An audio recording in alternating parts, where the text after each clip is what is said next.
누군가의 삶의 고백을 들려드립니다. 더 이상 살고 싶지 않았다. 아주 끔찍한 생각을 반복하곤 했다. 삶의 어려움을 호소하는 이들 중 상당수는 경제적 환경에서 오는 힘겨움을 이야기합니다.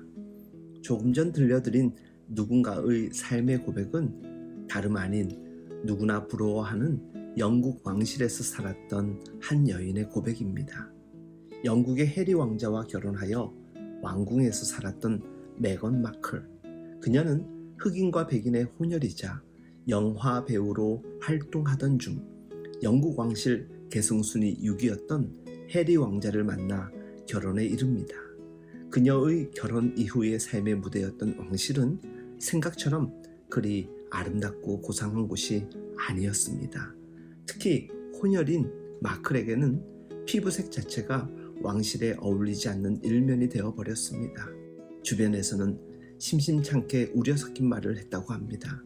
아이가 태어나면 피부색이 어떨까? 혹시 어두운 색이 나오는 거 아니야? 어두운 색을 가진 왕자라. 이건 아닌데. 이런 말들이 들려왔다고 합니다. 이뿐 아니라 여러 면에서 삶의 어려움과 힘겨움은 이어졌다라고 합니다. 결국 두 사람은 영국 왕실의 모든 직함을 내려놓고 평범한 사람으로 2020년 1월 캐나다로 삶의 자리를 옮기게 됩니다.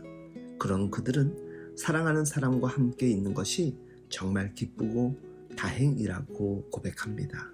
영국 왕실은 세상에서 가장 권위 있고 화려한 곳으로 정평이 나 있습니다. 그런데 그곳에서의 삶이 그녀에게는 행복한 곳이 아니었으며 세상에서 가장 멋지고 폼나는 곳에 산다고 해도 결국 사랑받지 못한다면 그런 상황 때문에 더 힘들고 괴로울 것입니다. 시편 84편 10절에 주의 공정에서의 한 날이 다른 곳에서의 첫날보다 나은즉이라고 하였습니다. 주님과 함께 머무는 집, 그 집이 우리의 공정입니다. 코로나 팬데믹이 길어지고 있습니다. 최근 확진자가 많이 발생하여 사회적 거리두기 4단계는 4주째 이어지고 있고 심지어 2주간 더 연장되었습니다. 그래도 정부 방역 지침이 변경되어 최소 인원이 예배드릴 수 있는 여건은 되었지만 심리적, 사회적 거리두기는 4단계 그 이상인 듯합니다. 그런 지금 더더욱 깊이 생각하게 됩니다.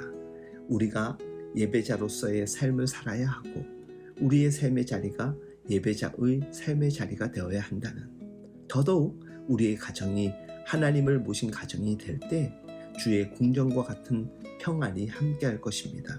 그 정도 수준의 믿음의 수준이 되면 사실 코로나 팬데믹으로 교회에서의 현장 예배를 못 드리는 상황이 안타깝기는 하나 신앙적 걱정 수준은 아닐 것입니다. 그런데 우려되는 것은 우리의 신앙을 우리는 언제나 자기 수준 이상으로 판단, 편리적 환경에 신앙을 주관화할 때가 참 많습니다. 그런 가운데 예배와 더 멀어지고 다양한 삶의 문제 가운데 중심을 잡지 못해 평안이 쉽게 무너지는 경우를 많은 경우 발견하게 됩니다.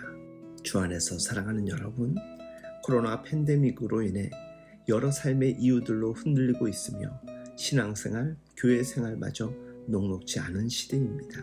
그럼에도 주님과의 친밀한 교제를 위한 예배, 믿음 생활을 잘 감당하시기 바랍니다. 하나님을 가까이 함이 복이라 성경은 전합니다. 단 하루를 살아도 주님과 함께 거니는 궁정 같은 삶이 우리 모두의 삶일 수 있길 예수님의 이름으로 축복하며 응원합니다.